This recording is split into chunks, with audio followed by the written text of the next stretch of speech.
Are you a brewer looking to open, grow, or plan your next move? I'm Ted Zeller, liquor law attorney at Norris McLaughlin. I've spent my career working with breweries, helping them navigate the regulations that come with this industry at the municipal, county, state, and federal levels. From first permits to expansion into new markets, my team serves as legal counsel on licensing, compliance, and distribution. If you're ready to plan your next move or need legal guidance, I am here to help. Feel free to call me at 484-765-2220 or email me at tzeller@norris-law.com. I think like 4 days on just Instagram alone, I got over like 500,000 views. Jeez. And I got like another 200,000 views on TikTok, another like 300,000 on YouTube. So you could tell Shea was very excited about the video because he was giving me updates through the Instagram DMs, and he was doing these voice memos. And he's like, dude, we sold out of this chicken. The next day I would be like, dude, we sold out of like all the different flavors, and it takes them like 2 weeks to get some of the flavors. So they're like, people are coming in from your video to try out these wing flavors that I don't have the flavors for them anymore. But luckily they have so many different wing flavors that they're like, yo, try this one, and they enjoyed it too. And then it was like 2 or 3 weeks later after the video was published. And he's like, dude, he is like, we're not only running out of chicken and the different types of spices and seasonings. He's like, we're running out of toilet paper. We're running out of paper towels. He was like, it is just insane. And still, funny enough, I'm talking about this. This is back in February. Still to this day, like people are still seeing that video, going out to it and like tagging me in it and going out to it.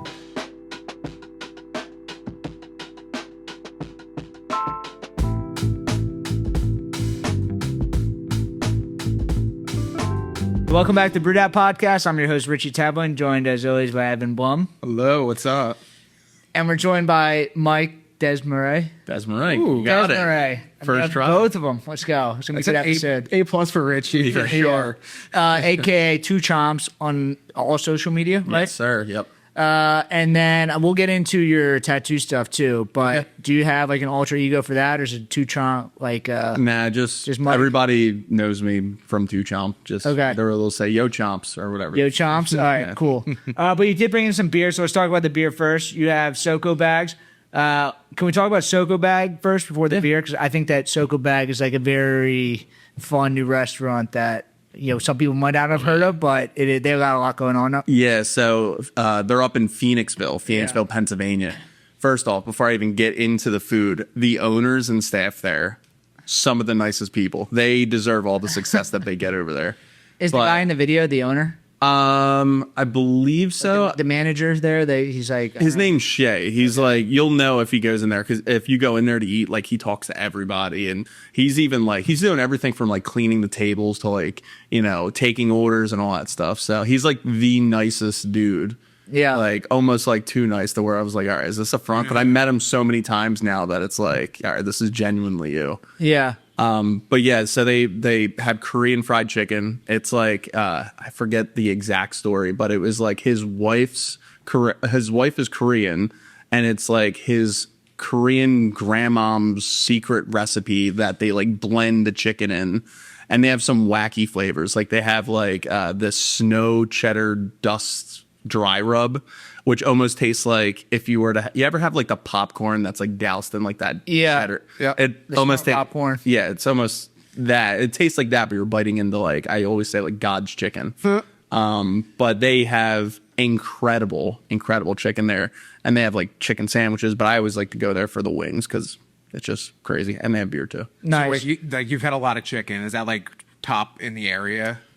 Yeah, I would say between the quality of chicken and just like, I'm a sucker. If you have something weird on the menu, I'm always going to order it. Like when I saw that they have like that snow cheddar dust wings, forget the exact name of it, but I was like, I need to try that. And then it was like one of my top 5 wing flavors I've ever had. Damn. Okay. It was just, and then they have like all these house-made sauces that you could like kind of pair with each one of the wing flavors. And that's like insane. So I used to live in Phoenixville. It is not on the main drag of Phoenixville. It's kind of over by the hospital. And I remember when it came up, I was just like, all right, this restaurant is going to go out of business. Because it just has the look of like, this is like a a meme restaurant. Yeah. And it was like also a brewery. I'm like, didn't understand it, but their food is obviously amazing. Famous people are going there all the time. Yeah. And they have incredible social media also. Yep. Yeah, they have content creators go in. Like I was one of them at one point, but they also are one of the very few, in my opinion, restaurants that are doing social media correctly. Like I feel like there's so many restaurants out there that are just like saying, "Hey, just come in and try the best food you'll ever have." And I'm like, of course you're going to say it's the best food you ever have because it's your restaurant. Yeah. But they do things to where they're not only building their own characters that are working at that establishment, so you already have a connection to them that way. But the food is incredible. Like when you walk in and you see the manager that you've seen like do skits on social media. Exactly. You're like, it becomes like this experience. Like you're not just eating the food. You're getting to like, And one of the things that I love about them is that they don't take themselves very seriously. Like they're very like thorough with their the social chicken. media is very silly. Yeah, exactly. But I did because I love them. They're in my top 5 favorite fried chicken spots ever. Damn. And I did a couple videos for them, but I wanted to kind of talk about the story about how I got these beers, if that's okay. Yeah. Yeah. So I ended up doing a video for them. I forget. It had to be like at the beginning of this year, maybe February or March. And I went in there. Shea knew me from one of my first videos from the first time I started TwoChomp. He was like one of the first spots that I went to. And the video kind of sucked, but it still got like 50K views on Instagram, which I guess is okay. And then I ended up doing a second video because, I was in the area and I was like, my fiance Lexi loves their chicken there. So I went to go do a video. We did a full-blown video. Because he knew me, I always like to ask any of the restaurant owners hey, can I go into the kitchen and kind of record the whole process of, what I'm making or what they're making for me. Did the video, post on all the different platforms, YouTube, TikTok, Instagram, Facebook. I'm starting to get on the Snapchat. In I think like 4 days on just Instagram alone, I got over like 500,000 views. Jeez. And I got like another 200,000 views on TikTok, another like 300,000 on YouTube. So you could tell Shea was very excited about the video because he was giving me updates through the Instagram DMs and he was doing these voice memos. And he's like, dude, we sold out of this chicken. The next day I would be like, dude, we sold out of like all the different flavors and it takes them like 2 weeks to get some of the flavors. So they're like, people are coming in from your video to try out these wing flavors that I don't have the flavors for them anymore. But luckily they have so many different wing flavors that they're like, yo, try this one. And they enjoyed it too. And then it was like 2 or 3 weeks later after the video was published. And he's like, dude, he is like, we're not only running out of chicken and the different types of spices and seasonings. He's like, we're running out of toilet paper. We're running out of paper towels. He was like, it is just insane. And still, funny enough, I'm talking about this. This is back in February. Still to this day, like people are still seeing that video, going out to it and like tagging me in it and going out to it. But anyway, to the beer. So this year I ended up, this year I'm getting married September 19th. Congrats. Thank you. Appreciate it. And I was going out for my bachelor party. I'm not going to go to are we allowed to curse or anything? Yeah. Not going to any like strip clubs or anything like that. So I always like to go, like, I'm a nature guy. Like I love being out in the woods and on the water with my boys, beer and some food. So I ended up doing this houseboat on this place called Raystown Lake, where like it's the biggest man-made lake. And you literally get on this 60-foot boat and stay out there for 5 days with your boys and just kind of like win. Where is it? It's in PA. It's in central Pennsylvania. So it's about like probably 3 hours from here. So anyway, Are there fish? I mean, it's man-made. Are there fish in there? Yeah, there's like monster fish in there. There's a fun fact. There's a spin on like the Loch Ness Monster that's supposed to be in Raystown Lake called Raystown Ray. And it's pretty crazy. Like it is, I recommend anybody listening or even you guys too right now, do that. You get a bunch of beer, you get a bunch of food, your closest friends, and you just fucking wing it for 5 days. It is, you don't like, and they give you access to this 60-foot boat, and they're just like, here you go, here's the keys. And you're like, all right, the first time we got on it, we're freaking doing donuts in the water because we don't know how to control it. But anyway, so I start posting, let's bring it back a little bit. So I started posting like, yeah, I'm going to this, Raystown Lake, getting beer or whatever. And I'm talking to Shea about like how the video is performing. So next thing you know, he's like, I want to sponsor your bachelor party. He's like, gosh. I want to give you, I'm going to supply all the beer for your bachelor party. I was like, shit. I was like, all right, I love your beer over at SoKo Bag. And then he was like, I'm going to give you 10 cases of beer. 10 cases. And I was like, are you How many people were there? 9. I still have 2 cases left of there was like 4 different types. There was a West Coast, a hazy, some rice lager, and then the sour drone. I like the sour drones because they're not too sour. No, it's just nice. It's just the right amount of Yeah. sour. So I ended up getting the beer sponsor because of the video blowing up, because he was like, dude, he was like, not only did it help us out, but we were going through so much beer that his distributor, I think he's I don't even know if I'm allowed to say this, but with Animated Brewery, that's where, it says it on the thing. oh, okay. So they end up like having to get more beer from them. So kind of like from that one viral video helped out so many people. Yeah. So we ended up getting the beer sponsor, and then some butcher ended up supplying us the meat, all the meat for nine people for 5 days for the houseboat. So now you're just making videos like, I have a barbecue coming up. Like, Well, I mean, not really. Like, I always ask, like, I think the thing that I was talking about at the time, because I want to do a custom beer for my wedding. 'Cause Yeah. everybody knows me as like a big beer guy. Like, that's all I drink is like beer, mostly IPAs. yeah. Even though I'm drinking sour today. But so I was originally talking about that, and I was like, shit, wait, Shea. I got close with him from doing the videos. Let me ask him about it, and that's how this whole thing kind of started. But I figured, I was like, that's a pretty cool story. It kind of ties into the whole TwoChomp thing. So Yeah. and it's good beer. Yeah. That's great. That's fun. So I guess we can get into, because your story. I mean, where do you want to start? I mean, you came here to talk about TwoChomps. By the way, I met you at the Evil Genius Beer Fest, which is kind of how we got connected. Yeah.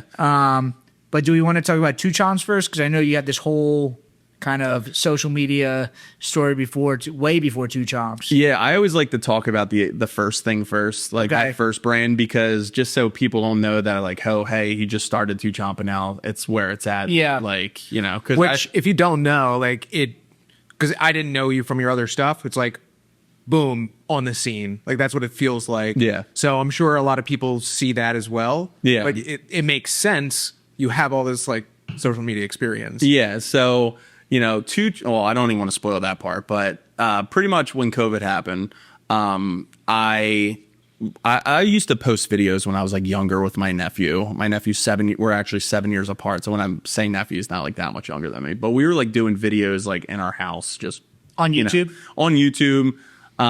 No other platform. I used to only be like, YouTube and nothing else. But then I thought that's just dumb. But anyway. So I originally started, I'm going really far back now. I originally started with my first ever YouTube channel called Manly Man TV. Manly Man TV. Why, when you're 12 or something? No, when I was like 20. When I was like 20, I'm like, because people always would say, like, you know, you're very outgoing and, like, you know, you should be on camera for something. And I'm like, I don't know what I would talk about. And I was always big in like style, grooming, fitness, and all that stuff. So I was like, all right, well, maybe I'll do like men's lifestyle. So anyway, so I was posting videos. They were terrible. Only on YouTube. Are they still up there? No, I don't listen to all of them. I don't listen to all of them. All of them are like blurry. The mics are not connected all the way sometimes. So it's like really static. It was terrible. Yeah. But I was posting videos about like men's lifestyle. And then I was like, oh, well, what do guys think about like, I don't know, sweaty armpits? Let me make a video about that. Those videos would always flop, but then I would post a video about, I only had this sleeve at the time, my right arm. I would post a video about that on long form. I got 300,000 views. Gee. I was like, oh, cool. I'm getting all this momentum now. I was like, holy shit, this is crazy. It was just the topic, or were you doing the videos differently? It was just the topic. It was the same type of format, but I ended up just talking about tattoos. I was like, oh, cool. So I'm going to, go back to men's lifestyle. I have all these viewers. They're definitely going to watch. I posted a video about men's rompers. They were talking about men's rompers back in like 2020 or something like that. I remember there was a very short. Yeah, it was like very short lifespan. I do the video, 300 views. I'm like, oh fuck. So then I'm like, all right, well, let me talk about the best sleeve tattoos for men. Another 500,000 views. So then I'm like, all right, let me do one more tattoo video, and then I talked about how to heal a tattoo like properly. That video got like crazy number, like 800,000. And this is all long form, which long form is a lot harder to get views on than any type of short form content. Yeah. How many minutes? Usually like 8. It was like 8 back in the day. Because fun fact, I'm a nerd when it comes to social media, but if you make your videos over 8 minutes long on YouTube, you get paid more in AdSense. So I would always make the videos over 8 minutes. And then the tattoo, that video ended up getting like 800,000 views. I'm like, all right, success leaves clues. Let me just double down, rebrand. And it was scary because I had to fully rebrand. Which looking back at it now, there wasn't really many people watching for the men's lifestyle. Yeah. So, oh God, my 500 followers are gonna exactly freak out. I think I rebranded at like 4,000 subscribers, and then I did Evolve Inc. and only long form. I was doing a live stream every week, and then we grew up to 100,000 subscribers on YouTube from long form. I ended up getting the silver play button. That was like my main goal. That's crazy. And then I still post on it now, but I only do short form. And it was funny because it took me 4 years to get to the silver play button on YouTube. It took me 3 months when I switched over to short form to get 200,000 subscribers. Wow. And now I'm at almost like 300,000 from short form. Wow. And then I was like, I went to a YouTube event over in New York, and my buddy Alan, shout out to Alan Owens, he was like, dude, why are you just on YouTube? He's like, get on TikTok. For short form, it's the same thing. Yeah, and Post the same content? same exact content. I just double dip everything because each one of the social media platforms have their own monetization. Yep. YouTube has the YPP, TikTok has the creator rewards program, Facebook has monetization, and so on. So then I was like posting those videos on all the different platforms, and then I ended up growing. Now, this is where TwoChomp comes in. It's a funny story. So I think it was at Rivers Casino. And, you know, from social media, if you get a lot of views, you can end up making some pretty substantial money from it, especially with long form. So I remember I was drunk, you know, drunk at a casino. What could go wrong? I'm at like the roulette table. That's what I usually play. And I'm like, I put like $1,000 in chips on red. Fucking hits black. I'm like, oh my God. My friend Sean was like, are you kidding me? Like how are you not like going nuts right now that you just lost $1,000 and it was my own money? I was like, I don't know. My mindset is like, all right, now I just have to go really hard on social media in order to like make that money back. 30 minutes later, Sean comes up to me, and he's one of my best friends. He's like, well, I want that. He was like, let's start something together, and you know, let's kind of get something together. I was like, listen, I'm so caught up with Evolve Inc. Let me end up thinking about it. I was like, the only thing that I would think about doing with like another channel, social media brand, is food related content. Everybody eats. We were already big foodies. We were traveling all around. So TwoChomp was born. Me and my friend Sean. Now Sean's no longer in it anymore because he ended up having a kid, and it actually is a lot of work.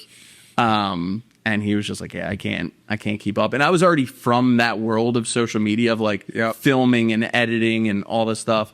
So he was just like, yeah, he's like, I don't want to be involved with it anymore. We're still best friends. We just saw Spider-Man together. Everybody thinks like, oh, like you guys split up, you're not friends anymore. I love that kid to death. He's my brother. I was the best man in his wedding. He's the best man in my wedding. No hard feelings there, but he just didn't want to be involved with TwoChomp anymore. It's a lot of work. Social media is a shit ton of work. People think like, oh, you just eat and record yourself. There's so much that goes into it. Yeah, it just seems so easy kind of when you're posting, but I guess people just look at the numbers like, oh, you just made a video. But yeah, I'm like, all right, well, then you go make a video and see how it looks. Exactly. I mean, there's so much that goes into it, and like food content is like one of the hardest niches. There's so much competition. Exactly. There's so much to. What about tattoos? Is there same thing? It's polar opposites, which is wild because every single person that posts tattoo related content is all like tattoo artists and scary looking guys that look way more intimidating than I do. Yeah. But then when it comes to the reason why people like kind of like subscribe to me, and I would always hear this, is like you're kind of telling the story from like the client's perspective and answering the questions that I'm too scared to ask my tattoo artist. Yeah. Yeah, like the tattoo artist is there to sell you to get tattoos, but they're just the customer, the tattoos. Yeah. Then it's a different angle. And it's just like I was thinking to myself, I was like, all right, with Evolve Inc., I was like, all right, Well, what questions did I have when I was first starting doing YouTube, and like when I first started getting tattooed? I was like, how to heal them, how to take care of them, how to make them not fade, how to pick a good one. So, excuse me. I was answering all of those questions in videos, and it just ended up. I mean, that's like evergreen content that like anyone that ever gets a first tattoo is going to have these same questions. Exactly. Those videos still, they're like 6 years old. They're still generating views and subscribers and everything like that. And then I would branch off and do like how tattoos ruined his life. That video on long form got like 1 million views and ended up like, you know, really like kind of branching out, because there's this one umbrella of just like, okay, tattoo care. But I was like, you can only get so many viewers from that amount of content. So how can I branch out to get more? You get a lot of, when you do like instructional videos, you get a lot of people that are visiting your page one time because they're asking a specific question. But then when you start making other content on top of that, people that are subscribed, like ruined his life, different stories that are like besides just like, this is how this is done. Yeah. Then you get people that are just like a fan of you, and then they're following everything that you're doing. Exactly. There would be the people that were coming back and be like, oh, just got a new tattoo, I'm watching your video again. But then there was my brain was like, okay, how, like, okay, I have this tattoo community, but how do I get people involved that are like not really into tattoos but would still be interested in tattoo content? We'll talk about how somebody got tattoos and it ended up ruining their lives, or how this person transformed herself to look like a vampire or something like that. Things like that, like just silly stuff. Now, I will say, and it's I owe everything to Evolve Inc. Everything that, you know, my thought process on how social media works, the ebbs and flows, everything. TwoChomp has my heart though, because I have been a foodie for so long. Food brings everybody together. Food brings gives people memories, and it's something that everybody can relate to. Everybody can't relate to tattoos, even though I still post on Evolve. TwoChomp has my heart, like, and it's crazy because it shows, I guess, even more through my content, because more people, even though, so Evolve is on YouTube alone about 200 million views total, or like 230 million right now. Not bad. Yeah, it's pretty good. We generate about 5 to 7 million on YouTube, and then like 11 million on TikTok, and you know, I think like 3 on Instagram. Per month? Per month, per 28 days. TwoChomp has only been around for a little over a year and a half now, consistently. We generate about 20 to 25 million views per month across all the different platforms. Gosh. Yeah, it's pretty wild. And even though Evolve is like 3 times the size of TwoChomp, people in my community of TwoChomp are so much more like tight knit than Evolve. I'll get recognized in public more for TwoChomp than Evolve. Which Is it, pretty you crazy. think, because it's a local thing? It's like Rich Austin. I mean, not everyone has I don't have tattoos. Yeah. I eat. Exactly. I mean, it depends. I mean, we went to Ocean City, Maryland to film some videos over the weekend. I got recognized over there. I mean, that's all the way in Maryland. There's people that like, I know it's kind of jumping ahead with the story a little bit, but there's people that are like, I get told that people are flying from Vancouver, Canada to go try a cheesesteak that I've reviewed. That's crazy. And I'm just like, that's wild. Fun fact that they've sold out of the cheesesteak that day because of my video. So the owner ended up saving the guy a roll for the next day, which is pretty cool. But yeah, with TwoChomp, it's just like, there's no better thing that I've ever done in my life than TwoChomp for multiple different reasons. And you kind of just hit the ground running, right? Like you took off. Have you seen Jack's Dining Room? Yes. So big inspiration. Okay, I was going to say, it reminds me a lot like that, because I remember when he first posted, I saw maybe his second or third video, and he already had like, I think he had like 30,000 followers, and then like a week later he had like 100,000 followers. Yeah. Then 250,000 followers. I'm like, it was just very professional from the start. Yeah. And it just kind of took off. Yours is the same thing. It's just, the fact that you had this whole career before then, it makes sense. Yeah. That, like, you didn't just jump into just being great at this. Exactly. I mean, everybody thinks like, oh my God, he just like got lucky and blew up. Like, no, there was 5 years of just learning and failing at social media until I learned all about retention. So you said, Doug. Yeah. Doug said Doug's like he awesome. like posted a video, like his first one, like in a car, like nobody was around. Yeah. Like you had kind of had a different experience jumping into the food reviews. Yes and no, because like with Evolve, I was just posting videos in my room. Like I was True, in my yeah. room and everything. Yeah. Maybe I would be at a tattoo studio. Now I'm sitting at a restaurant and I have a light on me and I'm filming the food. When I first was doing it, I was terrified. What was the first one you did? Oh my God. The first one I've ever done was Blair Mountain Biscuit Company, a company over in New Jersey. I don't think they're there any longer, which sucks because they were incredible. But the first video I ended up doing was this like crazy chicken and biscuit gravy, or chicken and biscuit with like this house-made gravy, and it just looked visually appetizing. So I was like, yeah, we should do a video there. What was your friend's name, Sean? Yeah. So did you guys have like some plan? Like, did you lay it out? Like, this is before we started the podcast, and our podcast when we first started off was terrible looking back, but we had 3 months of planning that before we even posted a video. Yeah. Did you guys have like a planning period of like, this is how I want like the vibe of the page to look, or the not to look? really? There was even if you go back and look at early TwoChomp videos, you wouldn't I kind of had an idea of like, is with social media platforms, all they want is somebody to stop their scroll and watch it all the way through. And even better if you could end up getting them to watch another one of your videos. That's how virality happens. So I had that idea, but it was a whole new niche that I never thought about. Like, yeah, I knew how to edit and get good shots, but it was like totally different. So it was kind of like we had inspiration from people like Jack's Dining Room, Devour Power, and things like that, or content creators like that. But we kind of didn't really like, it was when we were first starting, it was like I would say something, Sean would say something, or I would do the voiceover fully. I would kind of like talk about my thoughts on the place. He would talk about his thoughts on the place. And then that was it. And then there was other times where I would go out and do videos by myself. He would go out and do videos himself.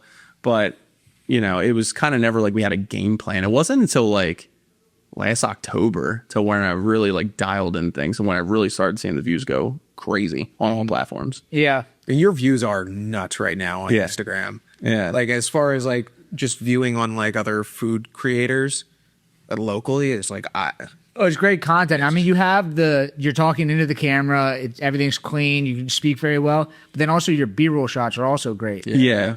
So, and that's kind of where like, you know, I took how I don't know if are you guys familiar with Devour Power? It's they're based in New York. New York.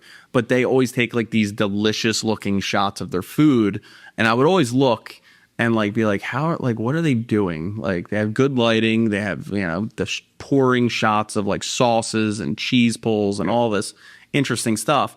And then, you know, I'm always like, when I was going out to places, even before TwoChomp even started, I would talk to people like I'm talking to you right now. Like if we had food in front of us, I would take a bite of something and be like, yo, that shit, I want to fucking sleep with this burger. This thing is so fucking good. Like things like that. Just like, kind of get so passionate about the food. So I wanted to add that element in there too. And then yeah, I mean, that's kind of like I married those two together. I put my own kind of creative swing on things. And there's elements of Evolve in there, like how I would like edit with Evolve. I put in the TwoChomp as well. And yeah, it's just been wild. I mean, the views are ridiculous. Like, and in our first year, like a little over a year and a half of us doing it, like we had a little bit of a lull period because, you know, I was so busy with Evolve that we kind of stopped posting on TwoChomp for a little bit. Didn't really start really back up till like September of 2025. But I just was like, whenever I want to learn about something, I get obsessed with it, learn everything about it, and just kind of implement it and take action and learn from my mistakes. But I was like, how can I make this better? And then one commenter really changed everything. I forget who it was though. But it was like one commenter saying like, I enjoy your videos because it feels like I'm sitting across the table with you at dinner. Mm-hmm. And I was like, wow. I was like, I never really thought about it like that before. So now every single time I do a video, I think about it as if the viewer is right across the table from me and we're just talking, we're having a meal together. Now, besides the fact of me going in the kitchen and getting the shots, I mean, people aren't normally doing that, but I figured that would be like an element to the customer. It's the same thing. It's just what they're imagining as you're explaining it. Yeah. But yeah, we were just talking about this before you came in. Like, you know, BrewedAt makes videos. I make less videos, but some videos like talking about the beer, like stories or whatnot, and like what are your thoughts? And we were talking about like you pretend like you're talking to somebody in front of you. Yeah. It is so awkward. It is terrible. Now, luckily, every single one of my videos that I go out to, I was about to say love her to death. Obviously, I do. I'm marrying her, but my fiance comes out to every single one of the videos that I go out to now, and she loves it. She thinks it's so fun that we get to meet all these awesome restaurant owners and awesome you try out this awesome food every time. It's not as great, and I won't post those videos. But it's a lot easier because it's her in front of me. Yeah. So it's kind of brings that comfort in a way of talking to somebody.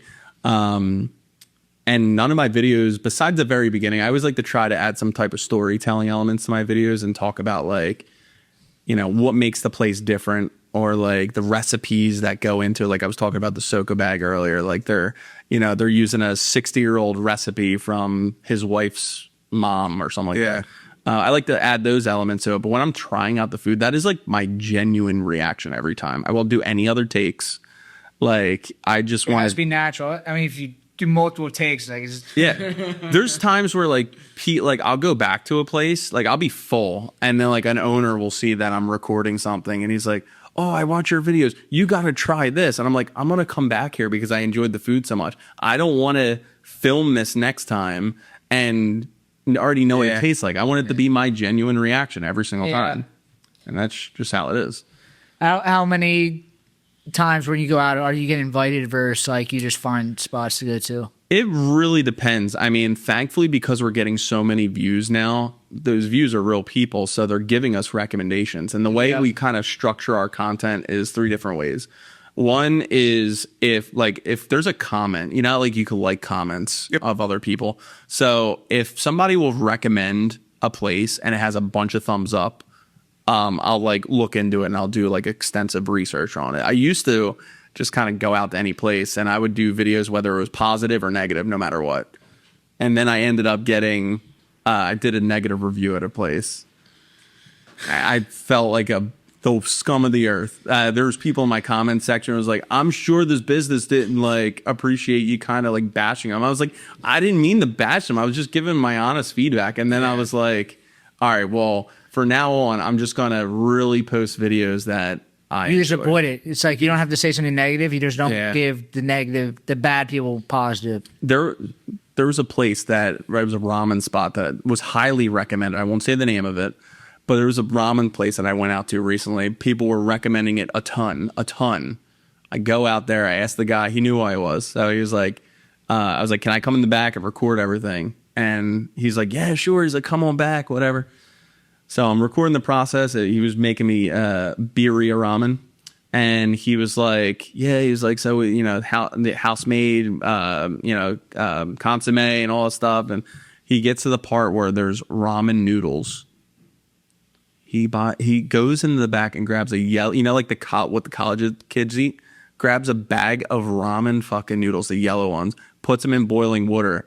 I just turn off my light. I'm like, dude, I was like, I just don't feel right with promoting this stuff, making a video about this. Because what really gets me excited about these places is, yes, the quality of food, but the story behind it. And it's you can't lie then if you know. Exactly. Yeah. Credibility is everything when it comes to this. 100%. Because if my credibility goes to shit, then nobody's going to watch, and then nobody's ever going to support TwoChomp or the places that I go out to. Yep. Hey, brewery or small business owner. At the Beer Accountant, they understand the unique financial challenges of the craft brewing industry. Are you tired of navigating complex brewery accounting and taxes on your own? Staying up late working on financials and getting your finances in order after a whole workday? They're a CPA dedicated to helping breweries like yours thrive, with services ranging from qualified bookkeeping, business tax prep, to strategic financial planning. Stop wasting time on spreadsheets and focus on what you do best: making great beer and running a small business. The Beer Accountant is led by Patrick McDonald, a CPA for 14 years.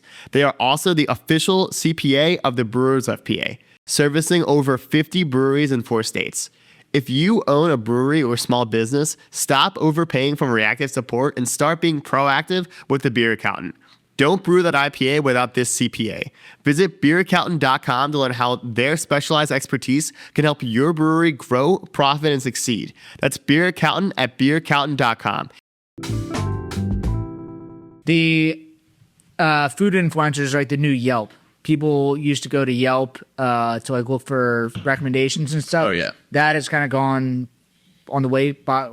Like nobody looks at Yelp anymore. People look at food influencers like, what is, you get an actual video of it. You get a review and a video of what you're actually going to see and eat. And a lot of people say like, oh, you do food reviews. I like don't even consider that. Like consider what I do really a review, even though yes, I'm kind of saying like how I feel about it and I am talking about it. I just like to share my experiences on the places that I enjoy. Yeah. I think that's what makes good content versus like just influencer type content. Yeah. You know what I mean? Yeah. You need the genuineness with any sort of social media, with any sort of media to come across. Yeah, it's all about just being like yourself. I mean, like I was doing this before I started recording the videos. Like, I had evolved, but I was already going out to like I was doing what you just said, Richie, like going on TikTok and finding like, oh, we're in the mood for tacos today. Let's find the best tacos in the Even when I go to, not even to just get this place, once I get to a restaurant, you pull out the menu, but really I pull up their social media and you look at what they're tagged in. And then that's where I decide what to eat. Yeah, but to answer your question, there's places that reach out to me. Like I probably get about like 20 to 25 places a day to like reach out and, hey, you want to come do a review or, hey, we would love to have you come out and whatever. And I'll look into the places, but I always look at like Reddit posts. I'll look at Google reviews. I'll look at what other content creators are posting about.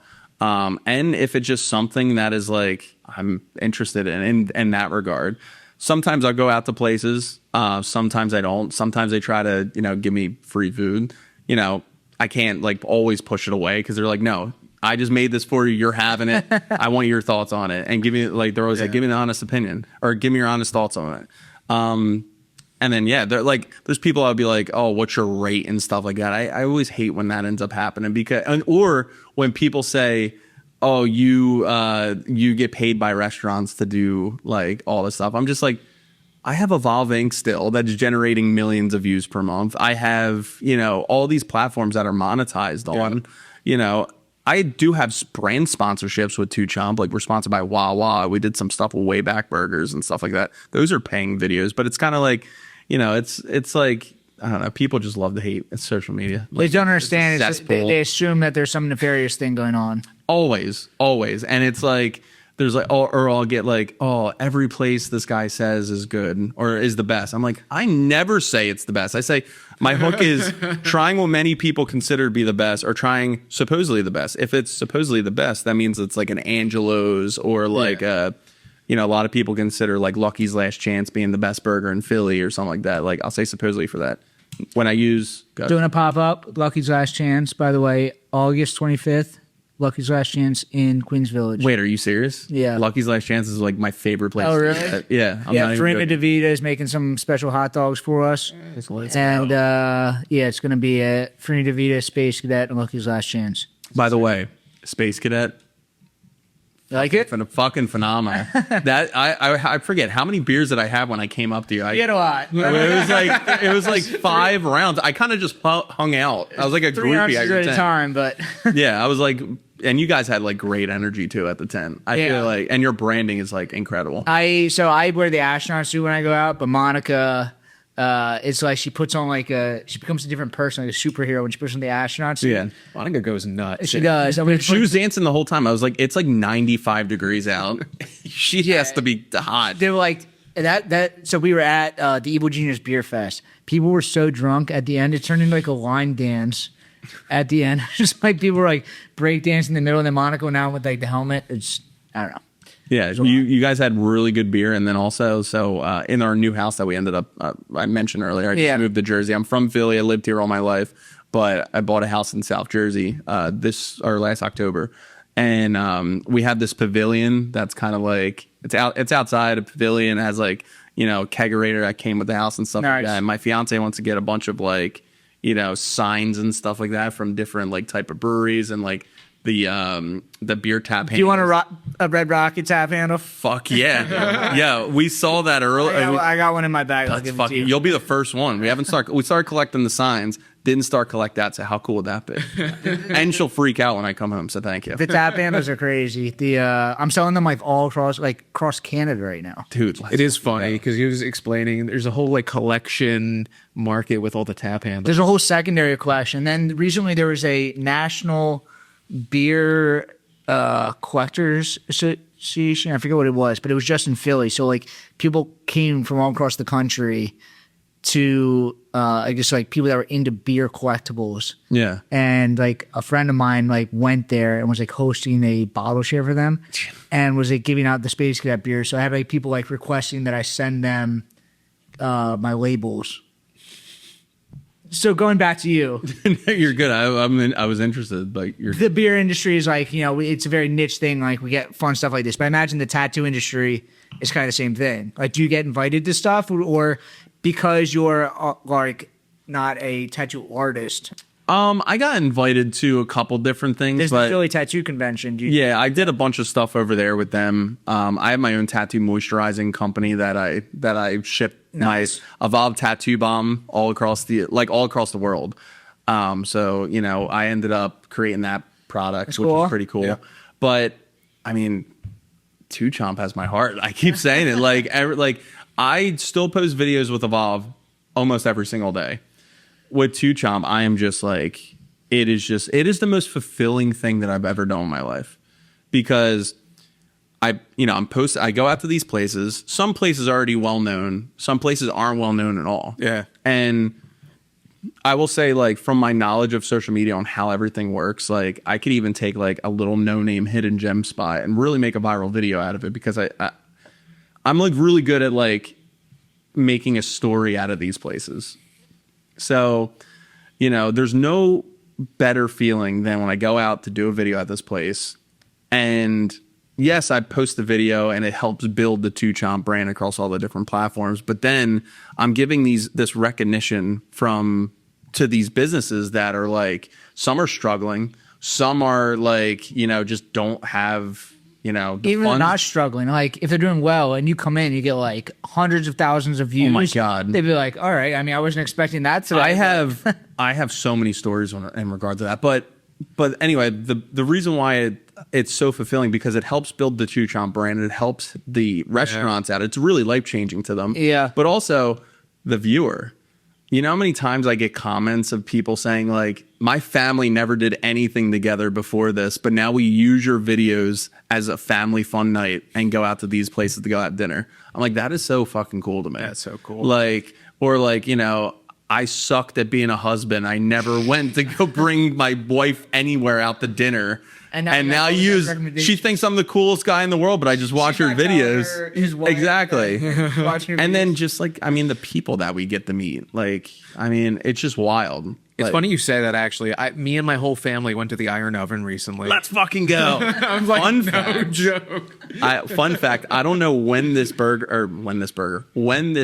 episode is coming out, but in the month of August, there is a collaboration burger that I did with them. Oh, really? Yeah, it's launched the first.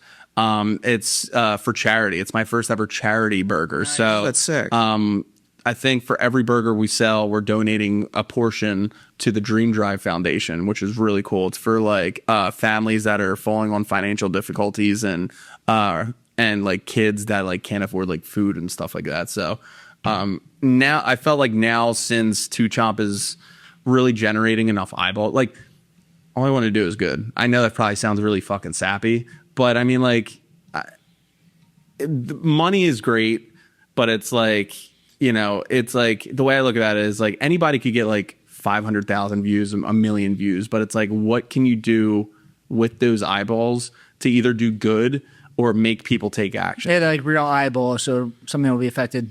Yeah, exactly. And it's like, I'm like, because Alex from the Iron Oven, shout out to Alex, he's a cool guy. I met him from doing videos there.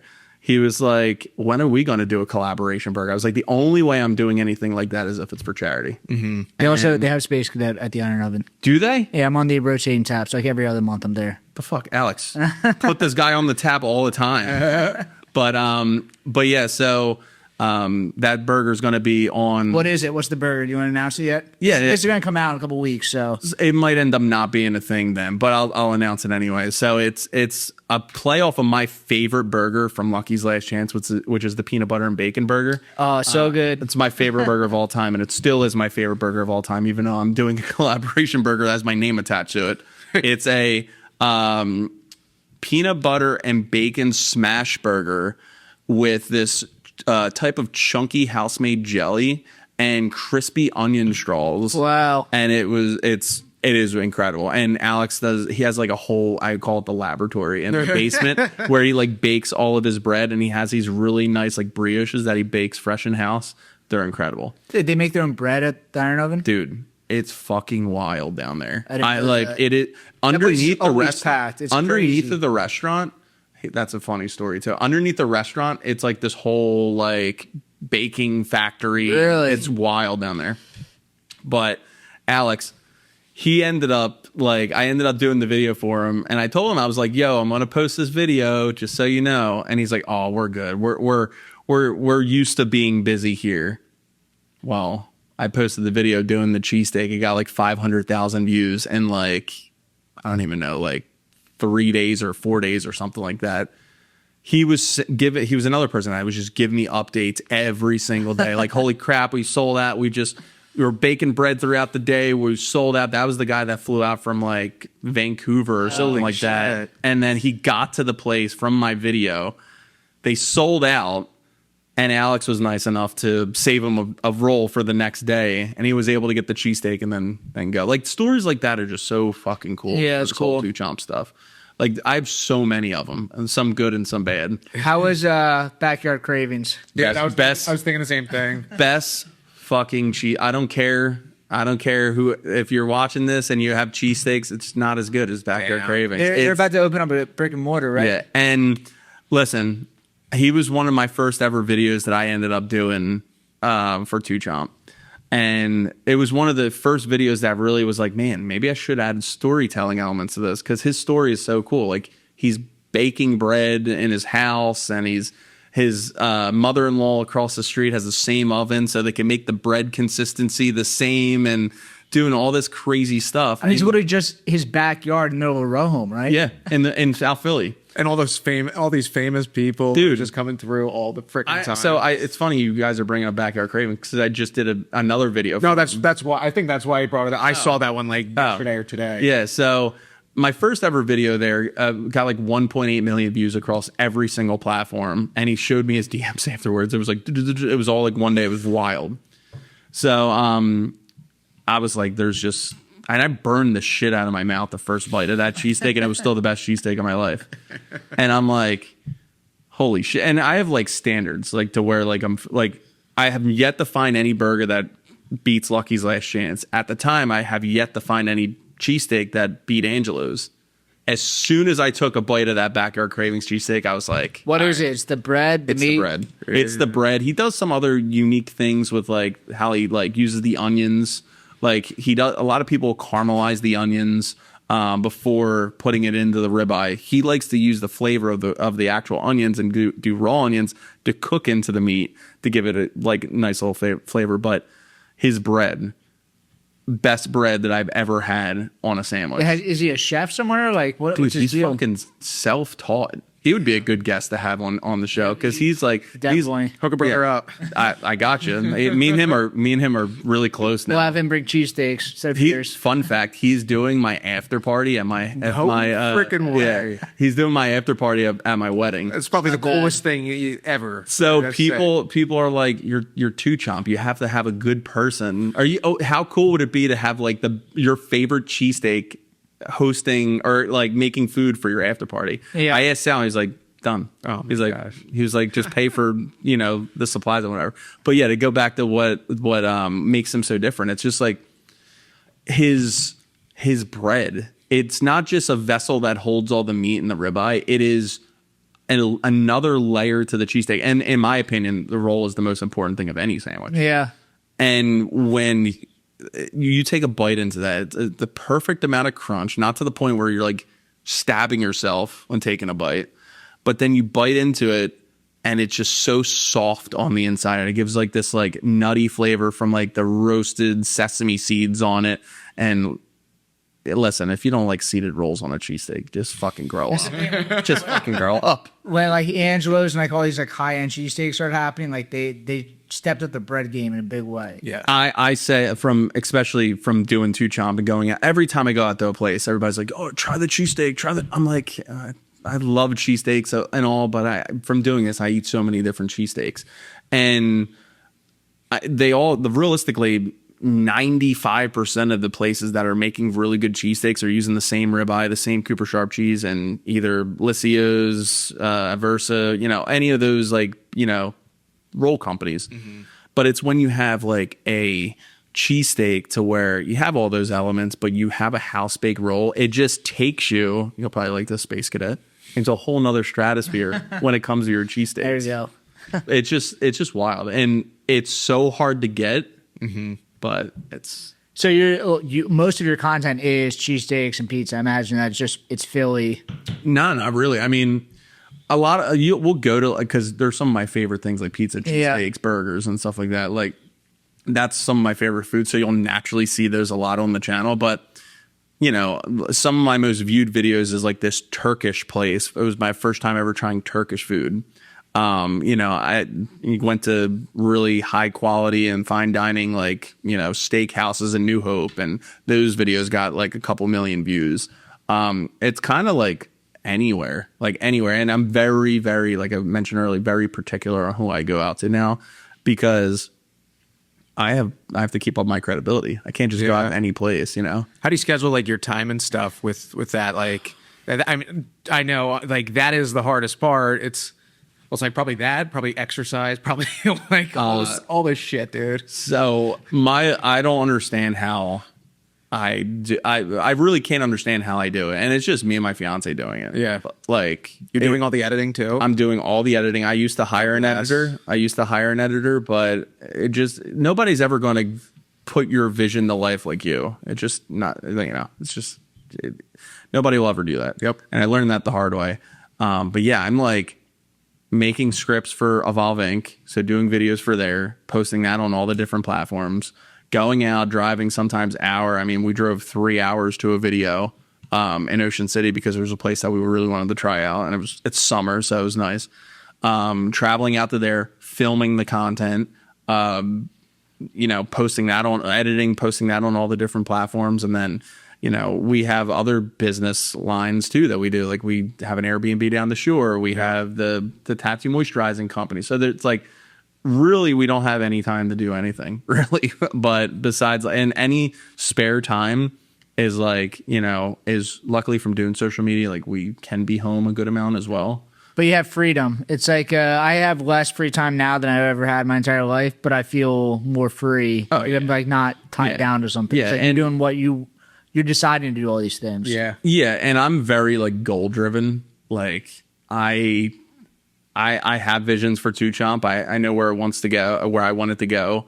And the fact that, and not to sound sappy, but like the people I watch my videos every single day, and like the messages and DMs and even the public comments that I get of people just saying like, dude, just thank you for your videos. As simple as just showing like places to eat and sharing my experience with it, it connects with people so much that like it is just like I said it earlier, the most fulfilling thing, and it just makes me want to. It's like a high.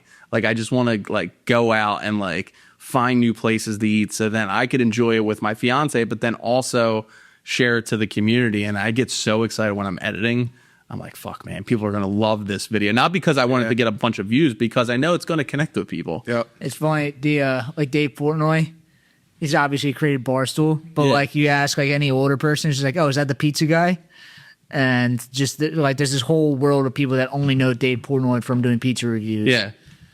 But and you have like the tattoo stuff, but like now you have almost two separate audiences that you're making like big. And some like I've never again, because it goes into algorithms with social media and stuff like that. You never want to confuse the audience. You would rather have 10 of the perfect viewer to watch your video so the algorithm can learn what your ideal audience is. rather than 100,000 people that is kind of not your audience. Yeah, if it was just one channel, it might be confusing. Yeah. So like, I've never, even though I have 300,000 subscribers on Evolve, I've never, ever, ever crossed promoted to be like, hey, you know, I have this food channel here, go do that. You know, go check it out or whatever. I never done that before. And you never mentioned your tattoo stuff on Yeah, Food I Channel. never ever be like, like, never do that either. The only time I ever talk about Evolve when it comes to TwoChomp is just talking about the history of me being, you know, involved in it. Mm-hmm. But I mean, like, and this goes for anybody watching, like, if you're I say this to everybody, if you're passionate about anything, like, I don't care if it's knitting, underwater, basket weaving, I don't fucking, anything, just start making videos on it and take it from somebody that, like, never thought that it would go. Some of your tattoo videos are like 9 years old, and you can see the progression. Same thing with like MrBeast. You can watch his first videos. You can watch the progression of how he turned into like one of the most famous people in the world. Mm-hmm. Like, I'll like people see the videos that, like, because TwoChomp again is fairly new in regards of, like, you know, food content creators in Philly, but we generate a shit ton of views. Yep. And a lot of people think like, oh, you buy your views, or like, oh, like, you know, this guy just got lucky. But no, it's just a little trial and error, and it's really just connecting with people. Yeah, and even your two chomps have gotten better from the first. Oh, fuck yeah. I look at some of the old videos of TwoChomp, and I say old, like even six. If it's not even that old. If you're a content creator and you don't look back at your videos 6 months ago and you're like, oh my God, what the fuck was I doing? Then you're not growing. You're not like, there's people that will be like, oh, if I just spam social media, I'm going to keep on getting views. That's just not how it works. Mm-hmm. You got to really think about what's going to hook the viewer, what's going to end up having them watch all the way to the very end, and then connect to them, make them feel something to make them watch another one of your videos. It's just how it is. You have to span them, but you do have to make content. Like, without people underestimate how much content you're putting out, or content creators in general. Like, it is like, you're having to put stuff out, like your Evolve is every single day, you said. And yeah, Evolve's almost every single day. And then TwoChomp, I do about 5 times a day, or 5 times a week. 5 times a week. Holy shit. Now, 5 times a week. If I could do 7 times a week, I would. And the only reason why I don't do that is because sometimes I go out to places and I go to record them and I just don't like the food. Yeah. And I'm just not going to post that video. I just won't. Because food is so subjective. Like, you guys could go out to a place and love it, and I could go out and be like, what the fuck are you guys talking about? Like, this shit sucks. And vice versa. It's just how it is. But I mean, like, I think the upper hand that I had in regards from being able to kind of pump out so much content is going from long form. If you like me starting on long form and editing like a 8-minute, 12-minute video to going to editing a 1 to 2 minute video is like, I could get that done in an hour, you know?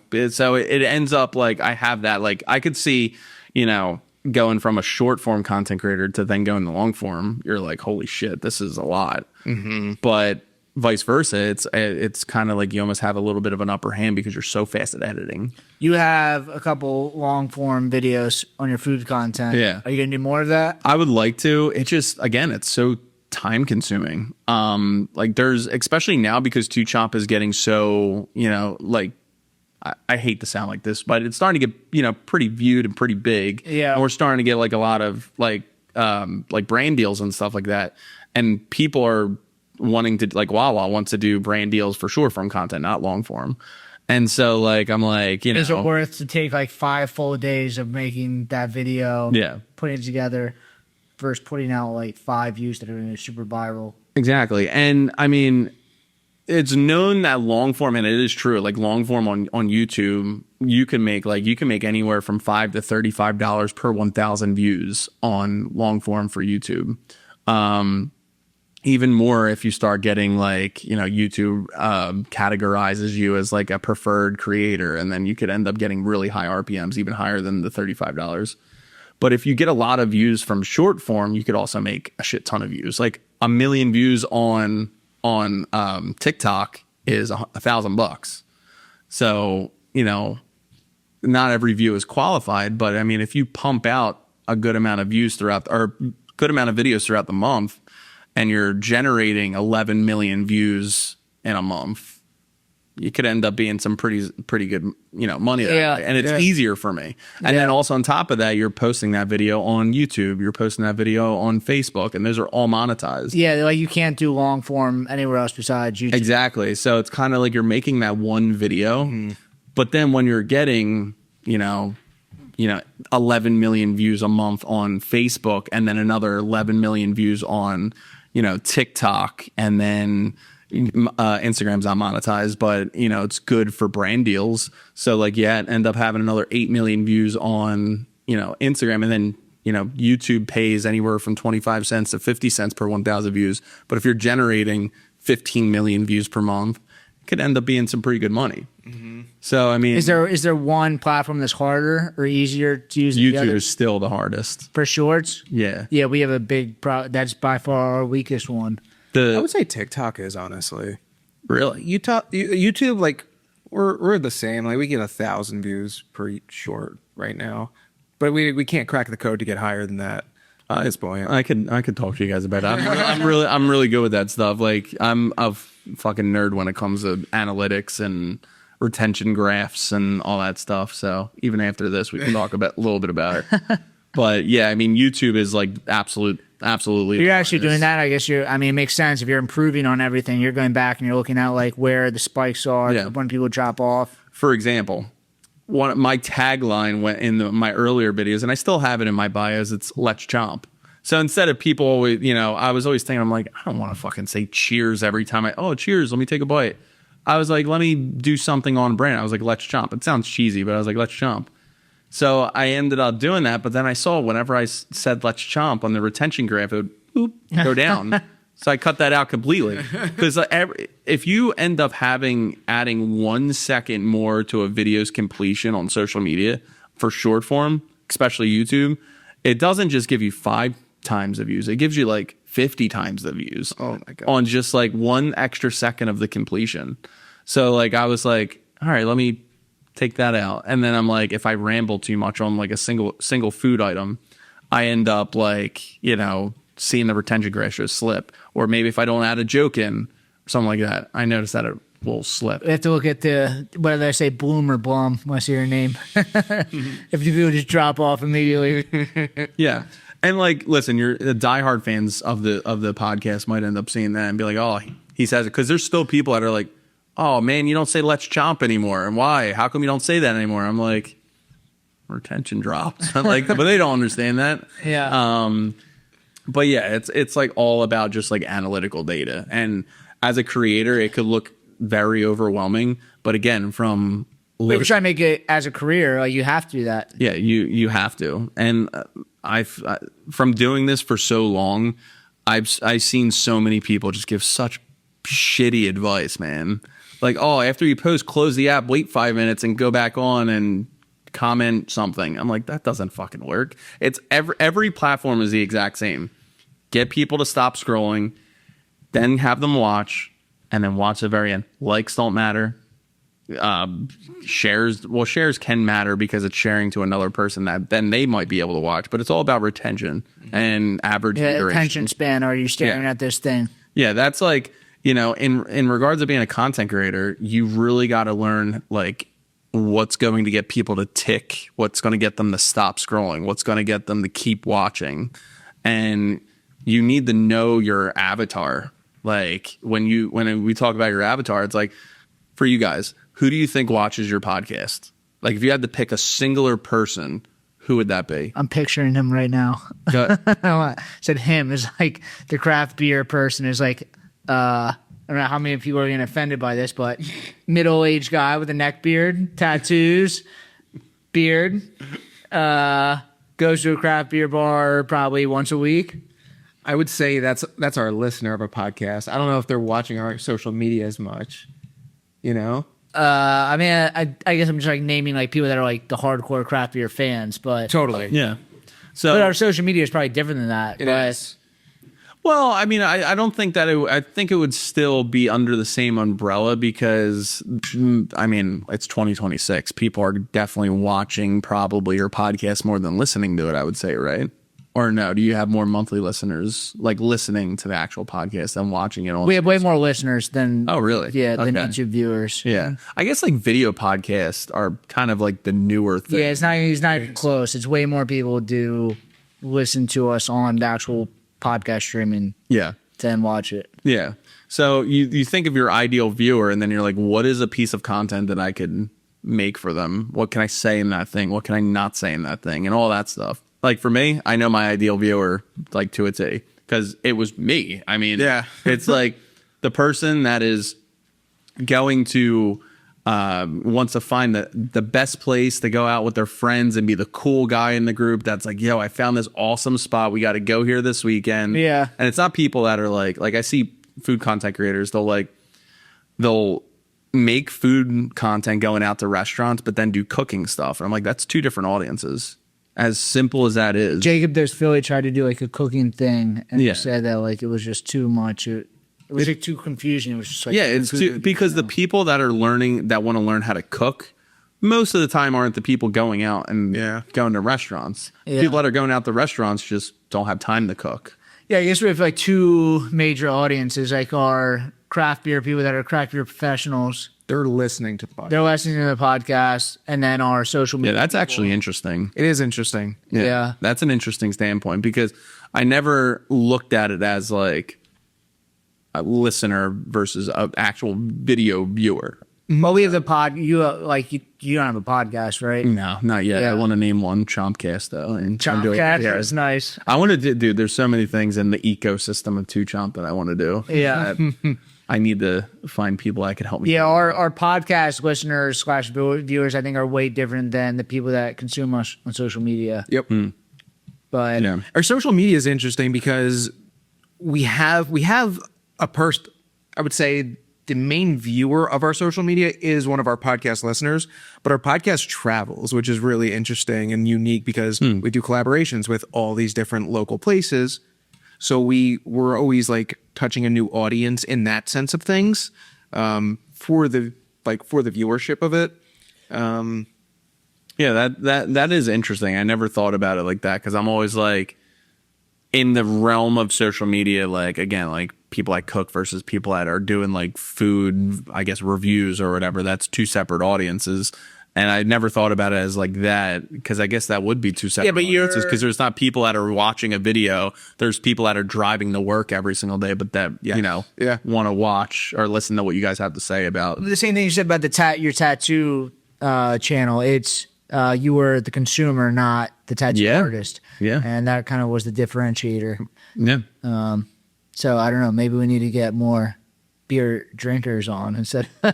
Possible. I mean, and also, I mean, just like how like streamers promote their stream using like TikTok and whatever. I'm sure that's kind of what you guys do too. Like where you're talking on social media. Like yes, you're putting in clips and stuff like that, but in reality, you're hoping to get them to convert over to the podcast. Yeah, and the meat and potatoes of our whole operation here is the podcast. Like our sponsors are beer professional podcasts, like business to business, like people that are getting like using the brewing products. Nice. Yeah, that's very interesting. Like now you got my head like spinning when it comes to like like the hamster in my head is like kind of like whoop.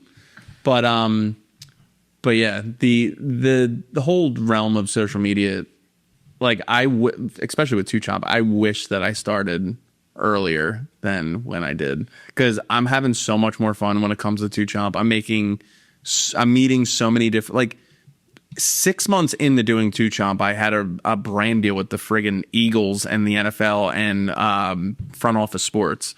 Like, I was 6 years in or 5 years in with Evolve, and I never got anything like that. But I thought it was a spam. I get an email from like the Eagles saying that like, hey, we want to do a collaboration with Pepsi, front office sports, the NFL, and the Eagles. I was like, say less. They wanted me to go. It was a long form video. It was pretty cool. They wanted me to go into the link and kind of go over all the food that the link has, kind of rate it, which I never rate any of my food. I that's just not my thing. And then also go out to people's tailgates and try out their food there. That was. Do we have time to talk about it? Yeah. So, I was going to hear about that. dude, That this must have been is crazy. fucking wild. And it also was fucking wild. So during the tailgate thing. So we went actually into the link at 9 a.m. before, like while everybody's just kind of getting at the tailgates, and nobody was like drunk or anything at their tailgates. I mean, people get there pretty early, but it wasn't that rowdy yet. So we go in, we film all the stuff. I got to meet all these like not any of the players, but a bunch of like Eagles people, like the PR people, and somebody from the NFL was there. Somebody was from Pepsi was there. It was a great experience. Tried a bunch of food that I didn't even know like existed in the link, which was like, what the fuck? I always get crab fries and they have all this stuff. Yeah. But so we did that portion first, and they were like, all right, we'll do this portion in the beginning, and then so you guys could go out to the tailgate while people are like actually getting ready and whatever. Well, because we had to do a brand deal with the NFL, everything that was like not NFL official stuff had to be blurred. And a lot of it was like, you know, they wanted to have like specific things in the background or us walking a specific way and like talking about it. A lot of stuff was scripted for that video. And then like we would do it and I would nail my lines and everything. And then they're like, oh no, there was somebody's spray painted cheese bus in the back. That wasn't official NFL Eagles stuff.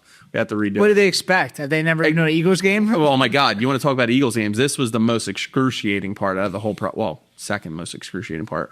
So every single person, so I'm walking around, you know, there's camera crew with me and they're like filming me and the other guy that was like one of the hosts.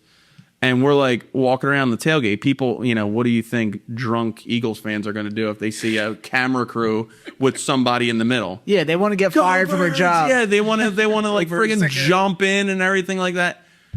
So I'm like, oh yeah, this is fucking cool. Next thing you know, one of the producers come up to me and he's like, which he's now the main creative producer for MrBeast, which is pretty cool. Yeah. He's like, hey, just so you know, like everybody that just came in, we got to get waivers signed because now they have to be in the video. There's fucking like 20 people. Like, and as we're walking, every single person was just going in, like jumping in screen, and it was all drunk people. I'm thinking it's fucking awesome, but we had to get waiver signed from every single person. Did they sign them? Yeah. Yeah. People had Pretty easy. people that didn't sign, they had to sign something else to blur their faces. So You had to get them. What if what if somebody left? Listen, it wasn't me that had to go out. It's called not your problem. Yeah, it was. I was kind of like, listen, we had a couple drinks. I was eating. I was like, I'm having a good time, but it made us had to like some of the script stuff we had to like redo. And then as an Eagles fan, this was the shittiest part. So the whole process was awesome. NFL, Eagles, if you're watching, love you guys. But as an Eagles fan, they were like, yeah, you guys could like watch the game after we're done everything. So we went up to the media box, and it was my first time ever at the media box. I'm like, oh, this is awesome. Like I'm going to see like have some crazy ass seats and with other fans or whatever. No, it was a media box where everybody's like, shh, you got to be quiet. And like, it was the Eagles Rams game. I think it was September 21st last year. And like, we were like, that game was rough. So like as an Eagles fan, I'm like, oh, what the fuck? Like I couldn't cheer or anything like that. They were like, and I was like, am I able to like go like leave now and like go watch the game or whatever? They're like, yeah, you could do whatever you want. So I ended up sneaking away. But I was like, for the first half, I was like, I couldn't do anything besides just be quiet in the media booth because they're like making plays and everything. Merle Reese is in there. It's like torture. It was terrible. It's like getting into, if you like food, you become a chef. You like beer, you get into brewing. You like sports, you get into the sports media, but you don't get to experience the fun of it. You take yourself out to then kind of be a part of it. And it was such a cool experience. And like, you know, being able to say that I did a sponsorship with the Eagles and stuff like that is so cool. And then fun fact, Fox Sports just reached out recently. So I'll be doing some stuff with that, which is pretty cool. But like, man, it was such a different, like as comfortable as you get as a content creator, something else happens and you're like, whoa, I did not think that it was going to be anything like this. That's like professional TV level stuff. Yeah. It was kind of like Love Island, but with a bunch of drunk Eagles fans. I felt at home, but I mean, it was like, it was wild. And I don't know. Yeah, it was just that I'm like thinking back at that day. It was just like a long day, but it was cool shit. Do you have any other hobbies? I mean, you've done tattoos, you did food. Do you have any other things you're into? Big gamer. Okay. Have you done streaming? I never went stream. I'm going to start doing a live stream every week just to kind of like like I want to have another layer Of to which? connect of TwoChomp. Okay. Evolve Inc. That's all I do is just keep up the momentum with the videos, but I don't really do much besides that anymore because I want to invest all that extra time in the TwoChomp. Yeah. Because again, I just that's like my baby. That's your future. Yeah. And but yeah, definitely a lot of video games whenever I have time. Obviously spending time with my fiance, I'm doing these videos with her, so it's kind of like every night is kind of like a date night in a way. Yeah. So that's cool. Hanging out with friends, love drinking beer. Besides, like other than food, beer and coffee is like my thing. I love. And hanging out at my dogs. I don't have any kids yet, so hanging out with my dogs. But even when I'm not doing anything technically working for TwoChomp related, I'm still like so obsessed with food that You're I'm always thinking like, about it? yeah, I'm thinking about it. I'm just holy shit, that looks really good. Or like that ice cream spot looks amazing. Like I just saw 1-900 ice cream just did like this beach trip or something like that. Ice cream. You ever hear 1-900 ice cream? Yeah.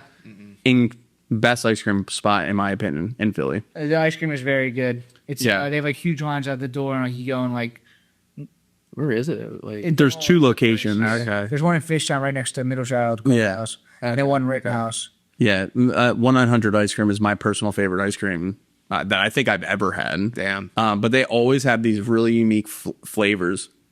By the way, the owner of that also, I mean, he got very popular because he was making videos like him. He does talking phenomenal work for before social anyone media was too. doing that. Yeah. He was talking to the camera about the ice cream.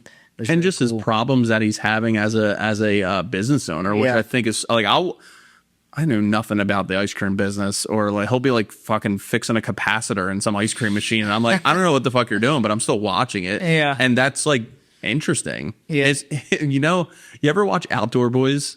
I know it is. Yeah. Like I don't think anybody ever compared them to, but Outdoor Boys and 1-900 ice cream, I kind of see the similarities because he's just himself talking about something I know nothing about, but I get hypnotized and I just watch. Yeah, His is like short form. It's like stories or whatever. yeah. But it's just, he talks to his audience. He does a great job with it. But yeah, I mean, those are pretty much like the main things. I don't really do much besides my social media stuff. And if I do have you're something, busy. yeah. And listen, every single minute of what I do with social media, especially with TwoChomp, is like, it's just, I'm obsessed. I really am. I'm like, sometimes it's unhealthy. And, people see me on my phone a little bit too much, but I'm just like, this is my job. This is like Yeah. my business. That's the difference between that and then just staring at an Excel document. Like, Exactly. Staring at Yeah. the screen too. Exactly. And like the amount of work that goes into it, like I said or mentioned earlier, it's just, I mean, you guys probably know, like editing, podcast clips and doing all that. It's probably a lot of work. Posting it on all the different platforms is a lot. Yeah. So yeah, it's a ton of work. What about you Doing guys? most of it, but it's just scheduling the people. We had somebody cancel it today. Oh, really? Yeah. Yeah. What do you guys do besides drink beer and be on a podcast? What's your like? Well, I own Space Cadet. Yeah. It's like that Space Cadet is like 95% of my time right now. Nice. Yeah, and then with this, like I'm growing the BrewedAt brand to be a craft beverage-esque Barstool model. Very cool. That's fucking awesome. Yeah, it's like bringing in all these different, like, how do you get craft beverage more into the culture? And it's by having people such as yourself, or like, then you also have the brewers on there. You have this really cool way to expose something that would never be exposed online otherwise. That is so. that I love that idea. And you already have amazing beer, so like, I feel like non-bias favorite beer of all. I feel like we haven't really talked about beer much. Of what you're asking me? Yeah, which favorite beer that you have, like first thing that comes to your head, favorite beer. I mean, I like my beer right now, but like historically growing up, like I was really into Evil Twin up in New York City. I like New Glarus in Wisconsin. Okay. Yeah. Tom Peters from Monk's Cafe, if you've ever... Monk's Cafe? Yeah. So Monk's, Tom brought in a beer called... That was the Rook of best the beer I've Year. ever had, I think. Monk's Cafe's in Philly, right? Yeah. That's the place that has like the Tower of Mussels. Yes. Yeah. Yes. Yeah. That place is awesome. So Tom, he collaborates and goes to Belgium often to like barrel age beers for 10 to 20 plus years. I don't know if this was one of his collabs, but he brought in a beer from, I actually do not know the name. It's called Brooklyn Lear. It was the best fucking beer I've ever had. Nice. It was really good. I think we've gone well over an hour, though. Do you have anything that you want to announce? Or I know you're doing the burger collaboration right now, but that might be over. Is there anything else coming up? No. I mean, I'm kind of just chugging along with the videos. I mean, if you guys watching, you don't know who I am, if you want to follow TwoChomp, so TwoChomp on all the different platforms. Post all different types of food content in and around Philly, New Jersey, kind of like everywhere. So cool. And also check out Evolve Inc. I mean, we had never heard of it before this, and like that's its own beast. So, yeah, so that's cool. My other social media brand too. Yeah. Yeah. Cool. And then you can follow us at BrewedAt, at the BrewedAt podcast. We'll see you guys next week. Yeah, 5 stars, please. Thank you. You're the best.